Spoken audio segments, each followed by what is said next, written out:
911, what's your emergency?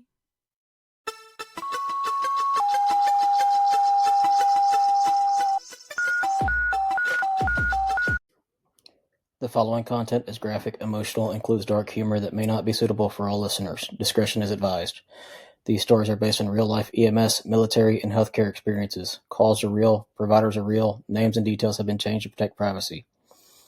They may be disturbing to some and are definitely inappropriate for HR department.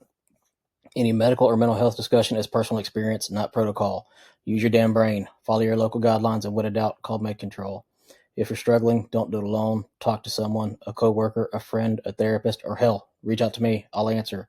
Need help right now? Text or call 988 or visit 988lifeline.org.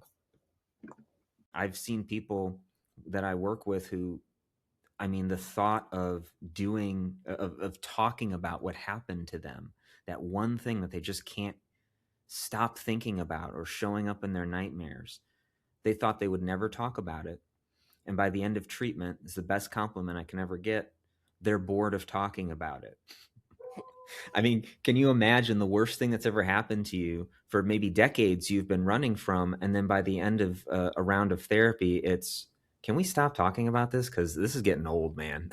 I bet that's actually a feeling. Yeah, it really is. And I love being able to bring that hope back for people, because even if someone's experienced some kind of trauma, they don't have to live with it for the rest of their lives. Now, my caveat to this is the trauma treatment doesn't erase what happened. Unless they have a DeLorean that can go 88 miles an hour and take them back in time, we can't change what happened. But what we can do is change. What was that? That's a nice reference. Thank you. Appreciate it. But what we can do is change how people relate to that memory.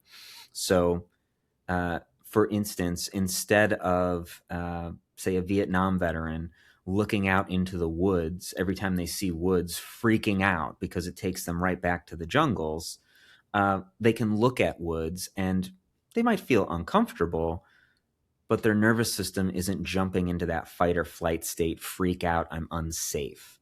That kind of thing it's just life-changing. That's amazing.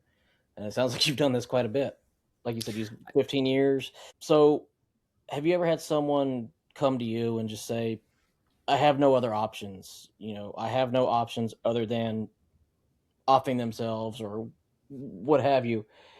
How would you go about listening or trying to alleviate that, I should say? Yeah. Well, yes. Dealing with trauma, suicidal ideation tends to come up fairly often. In fact, it's usually the exception to the rule that people aren't thinking about killing themselves. It's not that it's a bad thing to have those thoughts. And what I mean by that is it's a normal reaction to something that feels hopeless.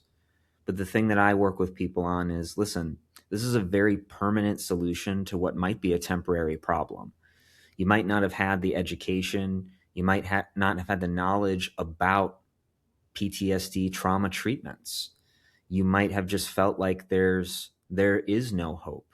My heart goes out especially to some of the older guys and gals that I've worked with, because PTSD as a diagnosis wasn't created until either 83 or 84. I think it was 84.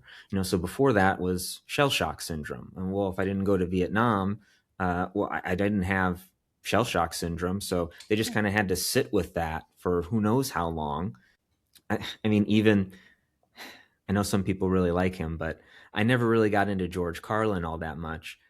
Even he, I saw in a stand-up of his once, was just like, oh, they're changing the name from shell shock syndrome to PTSD. Well, that's just, PC culture and it's shell shock syndrome. And it's like, man, with that one clip, like, how many people have you misled?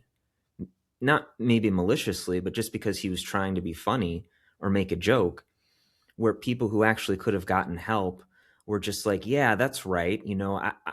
What I'm dealing with isn't the same as what those people in Vietnam dealt with. So anyways, I feel like I'm going down a tangent there, but to bring it back, the thing that I like to say to people who are having those suicidal thoughts is that you don't have to go through with it. And also,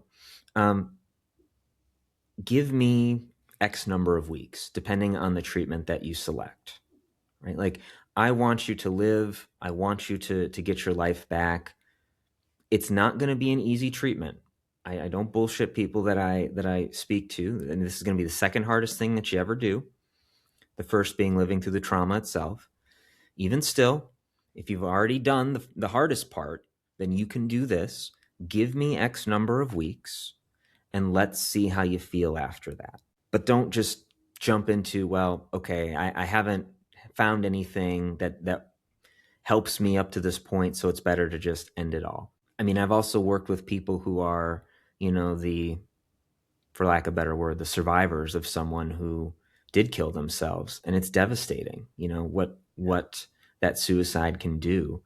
And if someone is actively thinking about that, I mean, try and think about the people around you. I mean, what that would do to them. So, and get help. I mean, there's help out there. The National Suicide Crisis Line is 988.